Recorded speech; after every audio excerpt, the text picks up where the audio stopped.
As to whether we have some idea for further development of our country, I've said it several times that in the best possible meaning, patriotism is the basis for a stronger statehood, in the broadest and the most noble sense of the word. Now, as for the fact that a lot of TV channels and on the internet we see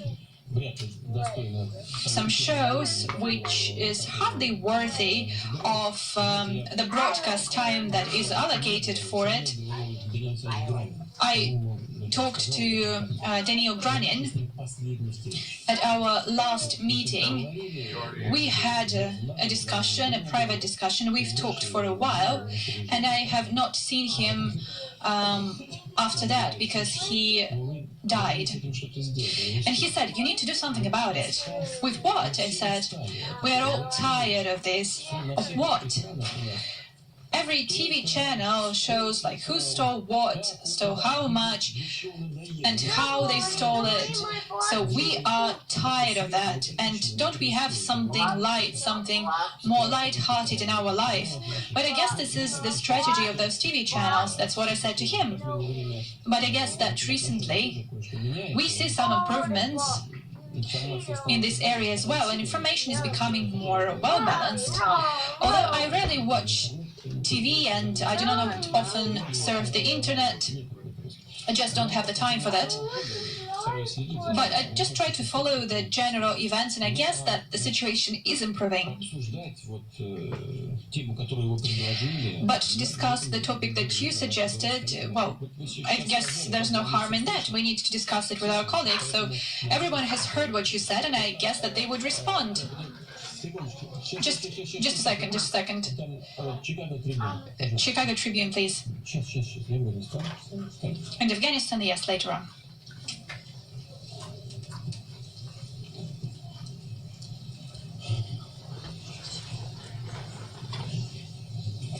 President Putin, Rachel Marsden with Tribune Publishing out of Chicago, United States. Yesterday, President Donald Trump announced the withdrawal of American troops from Syria. What is your position? He also announced that, in his opinion, the United States defeated ISIS in Syria. He made that very clear. What is your position with respect to his statements, both on the withdrawal of American troops in Syria and also with his statement regarding the defeat of ISIS by the United States? And secondly, do you have concern that the American troops will remain in some form? There's been much discussion, for example, around the presence, potentially, of contractors in other jurisdictions where the United States is either active militarily or might want to be active militarily, but in a more discreet way. Thank you very much. As for defeating ISIS, I do generally agree with the President of the United States. We've achieved some major advances when it comes to defeating the terrorists, and we have struck major blows on terrorists in Syria. There is a danger that those terrorist groups might now infiltrate the neighboring regions, for example, Afghanistan and other countries,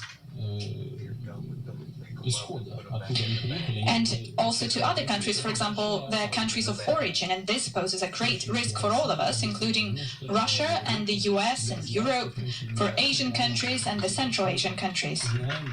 We're aware of that, and we know about that. Yes, Donald Trump is right about that. As for the withdrawal of American forces, I'm not sure about what that is. The American forces have been present in Afghanistan for, some 17 years, and every year they talk about withdrawing their forces from Afghanistan. But they're still present there. That's my second point. And my third point, we do not see any signs of the American withdrawal from Syria, but we see that it is possible. And we are now on the track of political settlement, and now we want to form a constitutional committee in Syria. And when we had a meeting in Istanbul, Russia, Turkey, France, and Germany, we made the decision that we will do everything in our power in order to create this constitutional committee. And Russia, on its part, has done everything so that it would actually happen. It might seem strange, but we have indeed negotiated the list of candidates with President Assad. He presented a list of his candidates, 50 people, and he took part in the formation of the list from the civil society, 50 more people. And regardless of the fact that he doesn't like the list altogether, he still agreed to that. And the representatives of the opposition agreed to this list, and Iran agreed to this list. And then we presented the list to the United Nations, and it turned out, and Minister Lavrov told me yesterday, that at the initiative of our partners, Germany, France, and the United States, now the UN representative special envoy Stefan de Mistura is actually trying to drag out the time. I'm not sure what is going on there,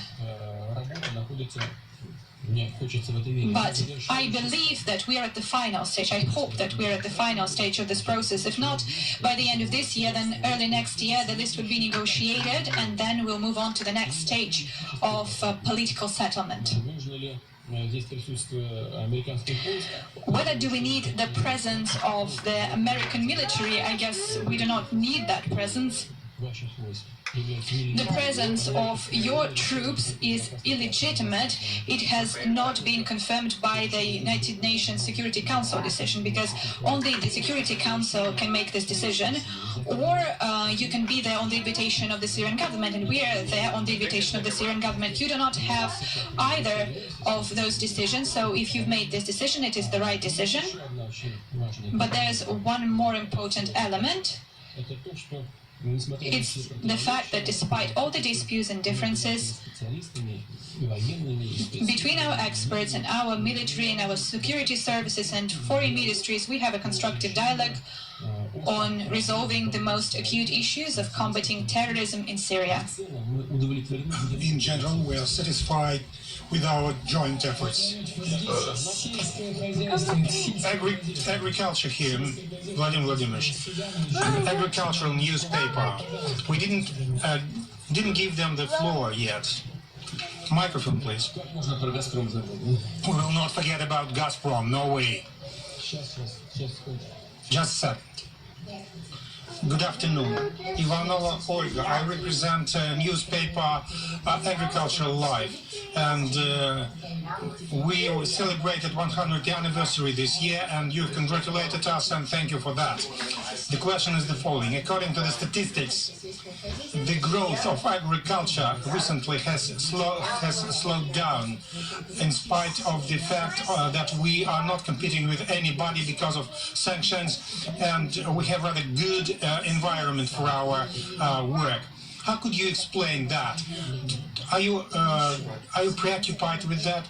And among national or federal projects, we don't have agricultural project. Why? Well, talking about national projects and agriculture, agriculture is part of our national projects for many, many years.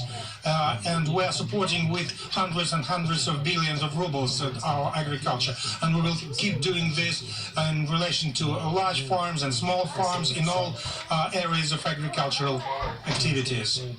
As to the slowing down of our growth in the agricultural area, yes, it's true, we are not preoccupied with that, and it's not a greenhouse environment for you. We still have competition inside our country. This is good, and it's very important for the development of this economic sector, and we have external competition as well. Not all countries impose sanctions against us. That's why we didn't impose counter-sanctions in relation to them. We've imposed sanctions in relation to EU and US, and other countries which imposed sanctions against Russia following US initiative. But the majority countries didn't follow this example, and there are a lot of them, they are selling us their agricultural products. That's why we have competition. What is going on inside agricultural sector?